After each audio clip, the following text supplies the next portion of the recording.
The reason why you must say no to yourself. Take 10 minutes out of your life right now. Go into the bathroom.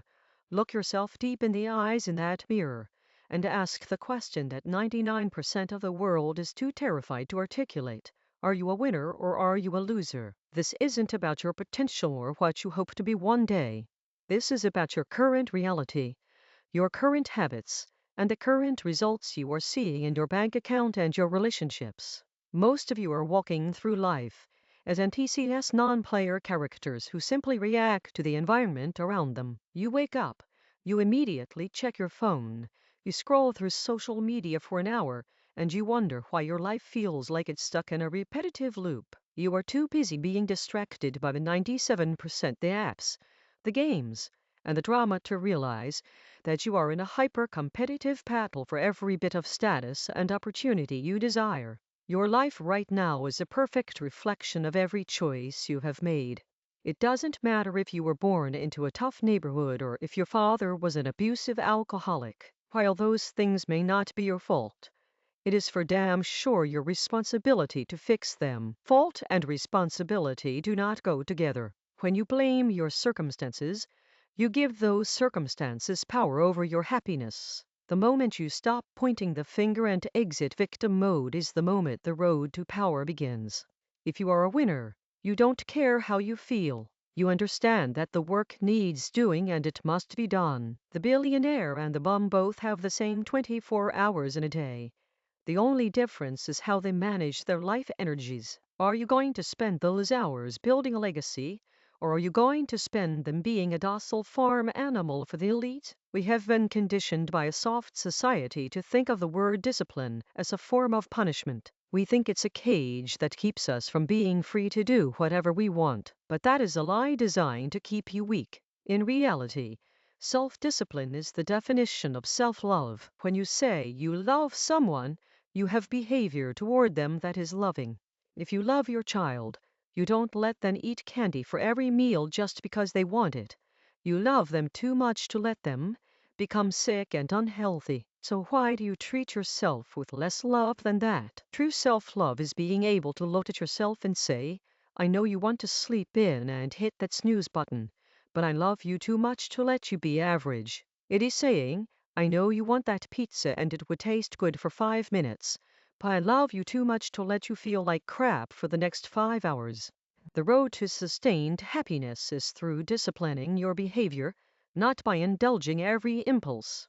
You cannot win the war against the world if you cannot first win the war against your own mind. Every time you give into a short-term craving, you are telling your subconscious that you don't respect your future self. You are choosing immediate pleasure at the exchange of long-term self-respect. To change your life, you must change your mentality. You must stop looking at your grind as an obligation and start looking at it as the opportunity of a lifetime. Waking up at 4 a.m. isn't a chore. It is an act of war against your own limitations. It is a promise you keep to yourself. And those kept promises are what build a larger vision of who you can become. You have to practice who you want to be.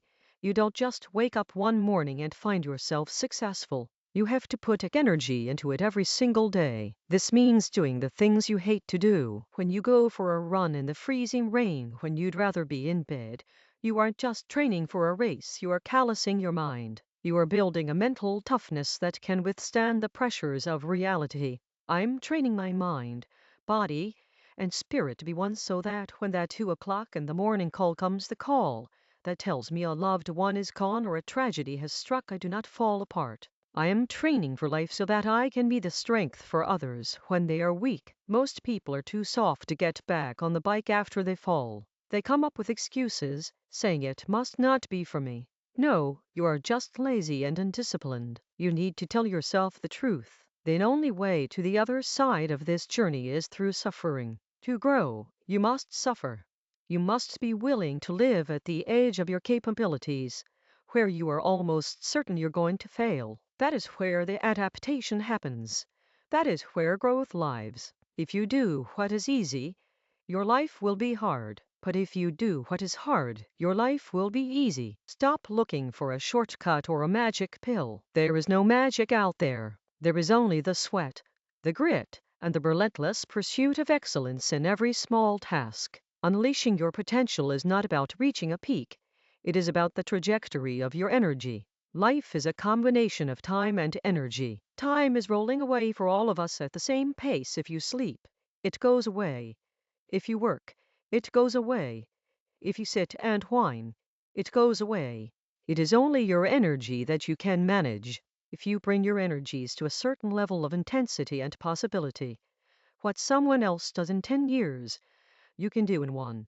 This is how you live 1,000 years in the span of 100. It requires you to become conscious of your compulsive cycles. Most people waste 50% of their life on basic maintenance and the other 50% on thoughts and emotions that are ruling them rather than serving them. You need to adopt the 120% standard. Why are you only giving 50% effort to the life you claim you want to build? If you want the life that only the top 1% have, you cannot behave like the 99%. You have to have the discipline to do 11 reps when your opponent stops at 10. You have to grind when they sleep and work when they won't. Consistency is the tunnel to greatness.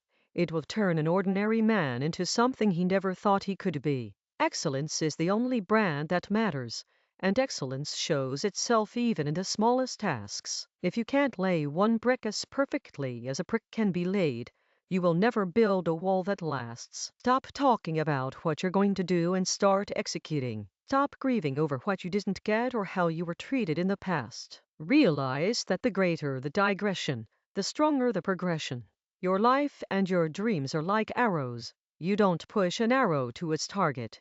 You pull it back. That tension, that pressure, that feeling of being dragged backward, that is what causes the release and the speed toward the mark. If your childhood wasn't good, or if you've been through a series of crushing defeats, that was just the universe pulling the arrow back. Every crisis and every difficult encounter happened just to make you better and help you rise. You cannot fix the storm you are in, but you can remain steady within it.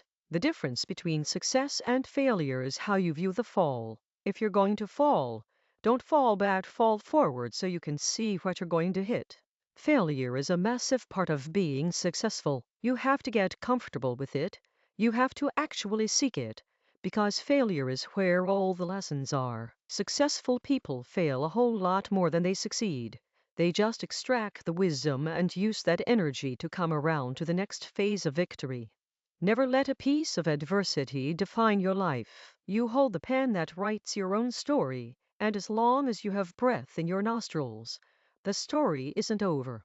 Arise, champion, and claim the royalty that is your birthright. Fulfillment in life comes when you align your personality with what your soul actually came here to do. I don't want you to just be successful. I want you to fulfill the highest, truest expression of yourself as a human being.